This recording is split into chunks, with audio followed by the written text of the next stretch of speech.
ஒரு 20 வருஷத்துக்கிட்ட கல்யாணம் பண்ணாமலே ஊழியம் பண்ணிகிட்டு இருக்கேன். அப்போ எங்கள் அப்பா வந்து எனக்கு லெட்டர் போட்டே இருப்பார், மகனே நீ கல்யாணம் பண்ணி தான் ஊழியம் செய்யணும், பண்ணாமல் செய்யக்கூடாது அப்படின்னு ஆலோசனை பண்ணுவார் கொடுப்பார். எனக்கும் அந்த கல்யாணம் பண்ணாமல் ஊழியம் செய்யணும் செய்வேன் எங்களுக்கு தீர்மானம் கிடையாது. அன்றைப்பு நடத்துகிறாரு அப்படி செய்யணும். பல இடங்களில் எனக்காக எங்கள் அப்பாவும் தேடினாங்க, வேறையும் நிறைய பேர் எனக்காக கல்யாணத்துக்கு பொண்ணு பார்த்தாங்க. பார்க்கும்போது சேரமங்கலத்தில் நம்ம கிளை சபையில் ஒரு மகள் பேர் ஜாய், அப்போ அவங்களும் அவங்க ஊழியத்துக்கு ஒப்பு கொடுக்கப்பட்டிருக்காங்க.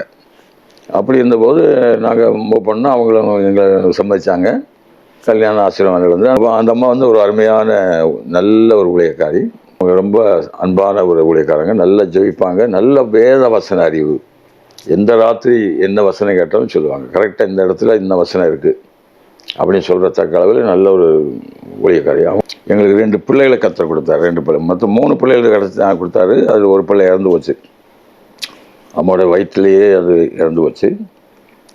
அந்த 2 பிள்ளைகளையும் நான் நல்லா ஆண்டவர் கிருபையினால படிக்க வச்சோம். அதான் என் மனைவிக்கு ஒரே விருப்பம், 2 பேரும் ஊழியம் செய்யணும், 2 பிள்ளைகளும் ஊழியம் செய்யணும். எங்கள் அம்மாவுடைய மறிச்சு போயிட்டாங்க, அவங்க 2010 கர்த்தருக்குள் மறிச்சிட்டாங்க. ஒரு பயங்கரமான நோய் வாய்ப்பட்டு மறிச்சு போயிட்டாங்க. ஆனால் மறிப்பதற்கு முன்னமே இந்த 2 குழந்தைகளையும் கர்த்தருக்கு ஊழியத்துக்கு தான் கொடுக்கணும், அவங்க 2 பேரும் ஊழியம் செய்யணும், எவ்வளோ படிச்சிருந்தாலும் பரவாயில்ல, படிப்பு பெரிய மேன்மை இல்லை, ஊழியம்தான் மேன்மை அப்படின்னு சொன்னாங்க. அவங்க 2 பேருமே மகள் எம்இ படிச்சிருக்கா, பையன் பிஇ படிச்சிருக்கா. ஆனாலும் உலக படிப்பு மேன்மை அல்ல, கர்த்தருக்கு ஊழியம் செய்யணும் அப்படின்னு சொல்லுவாங்க. அதே மாதிரி 2 பேர், மகனும் நல்ல ஊழியத்தில் கர்த்தர் கொண்டு வந்தார், இப்போ மகளும் கர்த்தரோட ஊழியத்தில் இன்வால்வ் ஆகி ஊழியம் செய்கிறாங்க. இப்போ மருமகனும் ஊழியம் செய்கிறாரு, பேர பிள்ளைகளும் அந்த ஊழியத்தில் இருக்காங்க. இப்போ அவனு ஒரு பேரை 10 வயசு ஆச்சு, அவன் அருமையாக பாடுறான், கீபோர்டில் வாசிக்கிறான். அப்படி இந்த குடும்பத்தை ஆண்டு அப்படியே கொண்டு வந்துட்டார். எனக்கு மனைவி மறித்தது ஒரு பெரிய இழப்பு. மனைவி இறந்தாங்களா? அப்போ அவங்களுடைய மனநிலை எப்படி இருந்துச்சு?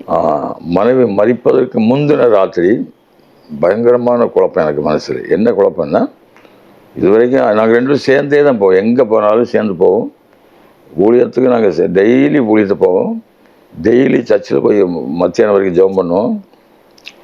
எல்லா சபையில் உள்ள எல்லா மக்களுடைய பிறந்த நாள், கல்யாண நாள் எல்லாம் அம்மாவுக்கு ஞாபகம் இருக்கும், ஞாபகத்திலே இருக்கும். ஆனால் டைரியிலையும் எழுதி வச்சுருப்பாங்க. கரெக்டாக அந்த நாளில் ஃபோன் பண்ணி உங்களுக்கு பிறந்த நாள் வாழ்த்து சொல்கிறேன், உங்களுக்கு கல்யாண நாள் வாழ்த்து சொல்கிறேன்னு சொல்லுவாங்க. மறித்தவங்களுடைய மரண நாளும் ஞாபகத்தில் இருக்கும். அப்படி பயங்கரமான ஒரு ஞாபக சக்தி, நல்ல ஒரு தேவ அன்புள்ள ஒரு அம்மா. அவங்க வந்து இந்த மரணம் ஆனது ஒரு பெரிய இழப்பு எனக்கு. இப்போ முந்தின ராத்திரி ரொம்ப குழம்பிப்பாங்க, எப்படி நம்ம நீ ஊழியம் செய்வோம். 2 பிள்ளைகள் 2 பேரும் அப்போ சின்ன வயசு 2 பேருக்கும். இப்போ அம்மா இருந்து 15 வருஷம் ஆச்சு. அதுக்கு முந்தைய அவங்க 2 பேருமே சிறிய வயது, டீனேஜ்னு சொல்லுவாங்க அந்த மாதிரி. இப்போ எனக்கு இப்போ 35 வயசு ஆச்சு, அவன் இப்போ 15 வருஷத்துக்கு முந்தையனா 25 வயசு அவனுக்கு. மகளுக்கு 35னா கொஞ்சம் வயசு குறைவு தான். அப்படி இருக்கும்போது எப்படி இவங்களை நடத்துவேன், எப்படி இவங்களோட வருங்காலத்தை செய்வேன்னு சொல்லி ரொம்ப கவலைப்பட்டு, ஊழியத்தை எப்படி செய்வது, பிள்ளைகளை எப்படி நம்ம காப்பது, நம்ம எப்படி இந்த மரணத்தை தாங்க, ஏன்னா மறிச்சு போங்கன்னு தெரிஞ்சுட்டு எனக்கு அவ்வளோ சீரியஸ் ஆகிட்டு. நைட்டில் போய் அவங்கள பார்க்கலான்னு போனா அந்த வாட்ச்மேன் அந்த கேட்டில் நிற்பான்ல, அவன் விட மாட்டேங்கிறான், உள்ளே விட மாட்டோம், இப்போ ராத்திரி விட மாட்டோங்கிறான். எனக்கு அப்படியே ரொம்ப கவலையாயிட்டு இப்போ வெளியில் உட்காந்துட்டு அப்படியே அழுது ஜெபம் பண்ண போது பயங்கரமான கலக்கம். நான் எப்படி செய்வேன், என்ன செய்வேன்ட்டு அப்படியே கலங்கி அப்படியே போய் ரூமில் படுத்துட்டேன். படுத்துனா காலையில் போகிறேன், எங்கள் அம்மா வீட்டம்மா கேட்குறாங்க, நீங்கள் ஏன் நேற்று வரல அப்படின்னு. இன்னும் இப்படி அவன் விட மாட்டேன்னு சொல்லிட்டு அதான் வர முடியல அப்படின்னு சொல்லி சொன்னேன். உடனே அவங்க வந்து கவலைப்படவே இல்லை. ஊழியத்தை பற்றி பேசுகிறாங்க, பிள்ளைகளை பற்றி பேசுகிறாங்க, என்னை பற்றி பேசுகிறாங்க. எல்லாம் நம்ம ஆண்டவருக்குள்ளே நல்லா இருக்கணும், தைரியமாக இருக்கணும், நல்லா ஜெபம் பண்ணணும், ஊழியம் செய்யணும், பிள்ளைகள் கண்டிப்பாக ஊழியம் செய்யணும், வேறு எந்த வேலைக்கும் போயிடக்கூடாது அப்படின்னு இல்லை சொல்லிவிட்டு கொஞ்ச நேரம் கழித்து அப்படியே அந்நிய பாஷையில் பேசுகிறாங்க. எனக்கு மனசு ரொம்ப கலக்கமாக இருக்குது. நானும் ஜெபம் பண்ணுறேன். அப்படியே பேசிட்டு அப்படியே கண்ணை மூடிட்டாங்க. கண்ணை மூடினா ஒரு விக்கல் மாதிரி 2 விக்கல் வந்துச்சு, அவ்வளோதான். அப்படியே உயிர் போயிட்டு. நான் உடனே எழும்பி கூப்பிட்டு பார்க்குறேன், சத்தமே இல்லை. உடனே டாக்டர் கூப்பிட்டு வந்து பார்த்தேன். டாக்டர் சொன்னாங்க அவங்க இறந்து போயிட்டாங்க அப்படின்னு சொல்கிறாங்க. ஆச்சரியம் எனக்கு என்னென்னா, முந்தின நைட் ரொம்ப கலங்கி இருந்தேனே, ஆனால் அந்த மரணம், அவங்க மறித்தது நம்பிக்கையோடு மறித்தாங்களே, அந்த நம்பிக்கையின் மரணம் என்னை தைரியப்படுத்திட்டு. அப்போ இப்படி ஒரு தைரியமாக ஒரு அம்மா ஊழியக்காரங்க மறிக்கிறாங்களே, அப்போ நாமும் இந்த மாதிரி தைரியத்தோடு தான் வாழணும். கத்திருக்கா நமக்கு ஒன்று கொடுத்துருக்கிற ஆயுசு நாட்களில் இனி பயப்படவே கூடாது. நல்ல மரணம், இதுபோல் ஒரு நல்ல மரணம் நமக்கு வரணும். அவங்க ஊழியத்தை தைரியமாக செஞ்சு முடித்தது போல் எந்த சூழ்நிலை வந்தாலும் ஊழியத்தை தான் செய்யணும், கலங்கவே கூடாதுன்னு சொல்லிட்டு தைரியம் ஆண்டவரே தந்துட்டார். நான் தான் எழும்பி போய் ஆம்புலன்ஸுக்கு கூப்பிட்றேன், அந்த பில்லு கட்டுறேன், எல்லா வேலையும் நானே செய்கிறேன். பிள்ளைகள் அப்போ வந்துட்டுருக்காங்க.